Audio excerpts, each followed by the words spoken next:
Dieu, l'argent et toi.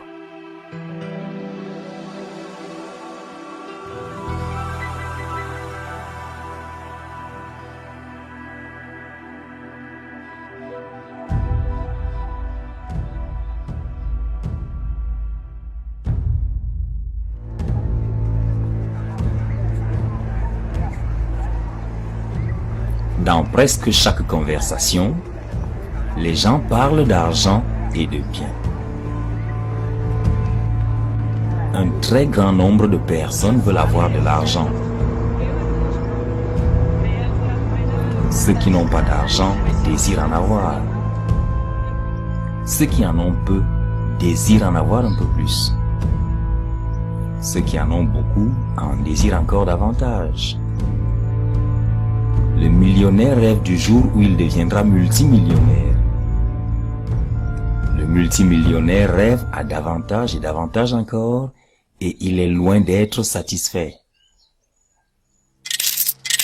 Ayant déjà amassé tout l'argent qu'il pourrait dépenser pendant toute sa vie, et ce à n'importe quel degré d'extravagance, il continue néanmoins à planifier, à s'inquiéter, à travailler, et il pourrait même corrompre et tuer pour acquérir encore plus d'argent.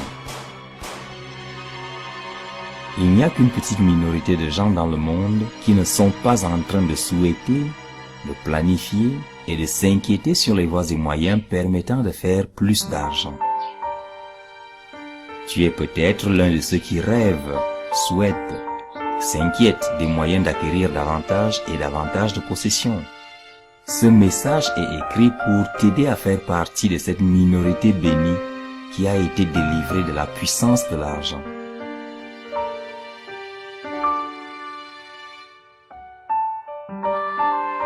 L'argent, évidemment, est important. Il peut aider à pourvoir aux nécessités de la vie telles que la nourriture, le vêtement et les choses semblables, et aussi aux besoins des autres. Cependant, l'argent ne peut pas satisfaire les désirs les plus profonds du cœur de l'homme. C'est pourquoi même le multimillionnaire n'est pas satisfait. Il cherche à avoir davantage et davantage d'argent en espérant y trouver une satisfaction intérieure. Malheureusement, il recherche la satisfaction dans la mauvaise chose. Écoute ce que dit la Bible au sujet de l'argent et de la richesse. Le roi Salomon, l'un des hommes les plus riches qui ait jamais vécu, a écrit: celui qui aime l'argent n'est pas rassasié par l'argent, et celui qui aime les richesses n'en profite pas. C'est encore là une vanité. Quand le bien abonde, ce qui mange abonde, et quel avantage en revient-il à son possesseur, sinon qu'il le voit de ses yeux?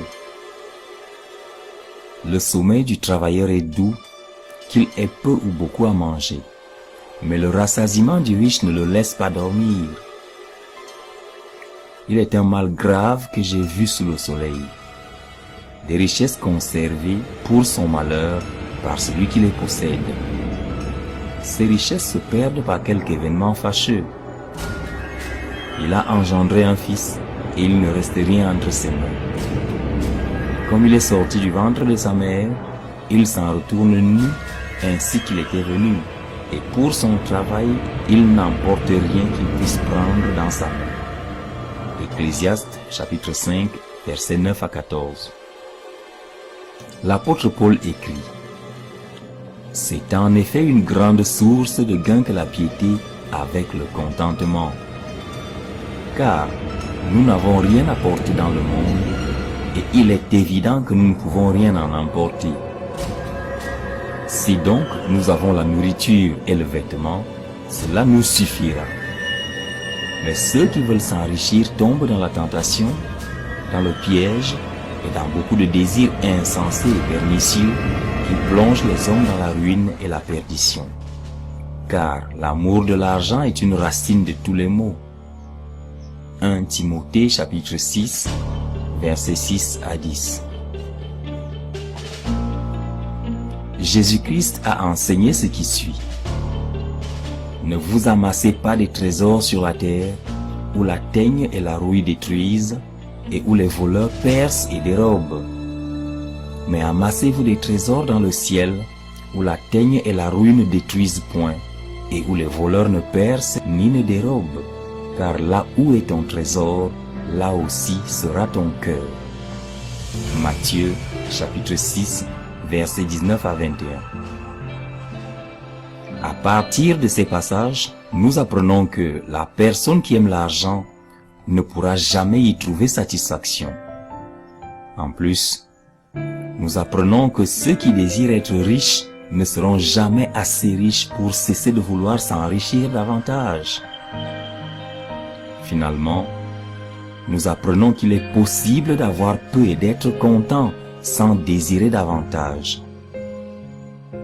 Tu pourrais te demander, pourquoi tout le monde court-il après l'argent? La réponse se trouve dans le cœur de l'homme. Dieu a créé l'homme à son image. Il a laissé un espace dans le cœur de l'homme, une place, un vide. Dieu s'attendait à ce que l'homme, par amour pour lui, se tourne vers lui Dieu et lui demande d'entrer dans son cœur, à lui l'homme, et de remplir ce vide. Ainsi, à partir de cette place centrale occupée dans le cœur, il aurait guidé et dirigé l'homme sur le chemin du vrai contentement, sur le chemin de l'accomplissement véritable. Malheureusement, l'homme a péché. Il a tourné le dos à Dieu et a choisi sa propre voie. En prenant cette voie, l'homme a placé d'autres choses, et spécialement l'argent, au centre de son cœur, à la place même qui devait être occupée par Dieu. En faisant ainsi, il a mis Dieu hors de sa vie, et l'argent est devenu son Dieu. C'est pour cela que beaucoup de gens sont dominés par l'amour de l'argent. Ils décident de tout sur la base du gain matériel ou financier. Emploi, carrière, amis, etc. Malheureusement, le Dieu argent ne peut pas satisfaire. Il semble dire, vas-y, essaye d'avoir davantage de moi et les choses iront bien. Mais ce davantage-là est totalement illimité.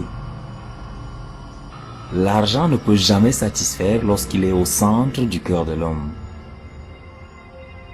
Dieu s'attendait à ce que l'homme l'invite à venir occuper la position centrale de sa vie et à contrôler toutes choses à partir de cette position centrale, afin que sa relation avec lui d'une part et avec les choses d'autre part apporte à l'homme le contentement et l'épanouissement.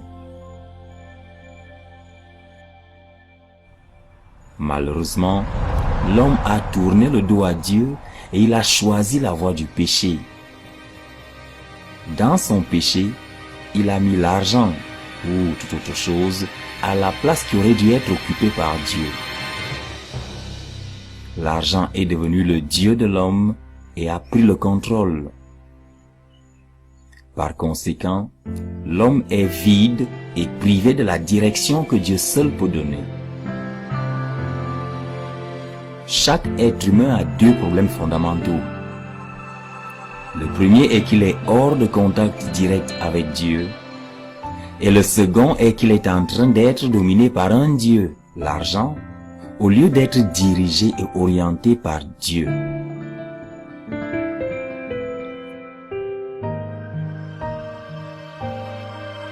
La solution du problème. La situation n'est pas désespérée. À cause de son amour abondant et de sa miséricorde envers l'homme, Dieu a décidé de l'aider à sortir de cette situation. Il l'a fait dans un acte unique et décisif. Il l'a fait en envoyant son Fils unique, le Seigneur Jésus, du ciel, afin qu'il vienne dans le monde et qu'il meure sur la croix pour libérer l'homme de son asservissement à l'argent. Jésus-Christ est effectivement venu dans le monde et il est mort sur la croix afin de libérer l'homme de la servitude de l'argent et des autres servitudes. En mourant pour l'homme sur la croix, Jésus a renversé l'argent de la position centrale qu'il occupait dans le cœur de l'homme et a ouvert une voie par laquelle tous ceux qui veulent être comblés et conduits par Dieu peuvent pousser Dieu à revenir à la position originale que lui, Dieu, voulait occuper.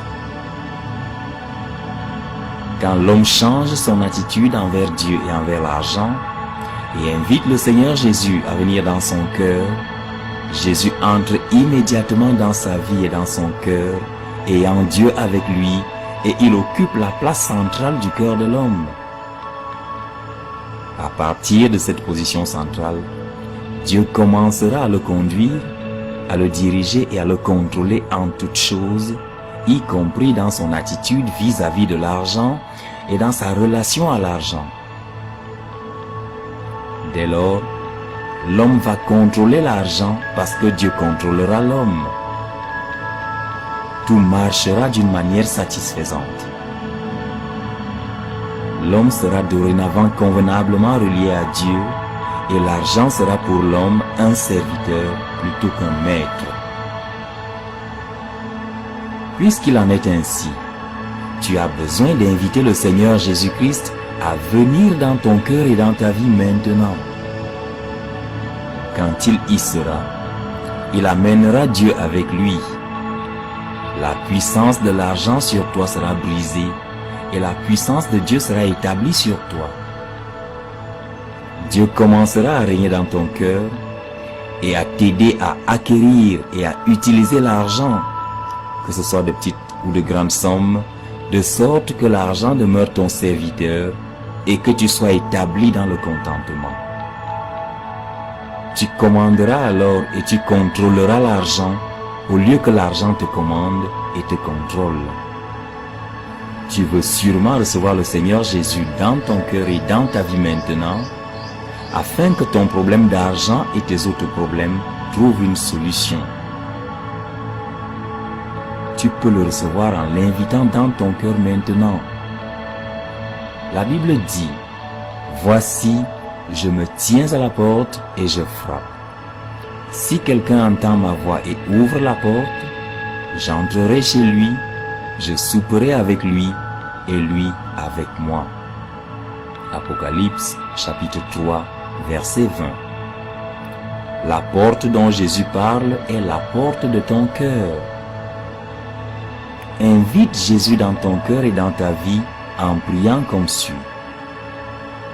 Seigneur Jésus, je suis pleinement conscient du fait que l'argent et beaucoup d'autres choses ont jusqu'ici contrôlé mon cœur et ma vie. Je sais que Dieu m'a créé et qu'il devrait avoir mon cœur et contrôler mon tout à partir de là. Je regrette d'avoir donné pendant tout ce temps la place de Dieu à l'argent et à d'autres choses. Je change d'attitude vis-à-vis de l'argent. Je veux que les choses changent. Je t'invite maintenant à venir dans mon cœur et dans ma vie. Et en venant, amène Dieu avec toi afin qu'il occupe la place centrale de ma vie. Seigneur, viens afin que les choses soient différentes dès maintenant et à jamais. Amen. Si tu as fait cette prière en croyant que Jésus est venu dans ta vie, alors tu peux être assuré qu'il est entré et qu'il a amené Dieu avec lui pour occuper le centre de ton cœur. Si tu as reçu le Seigneur Jésus dans ton cœur, écris tout de suite à l'adresse ci-dessous et tu recevras de l'aide sur la manière de grandir dans ta vie en Christ. Que Dieu te bénisse.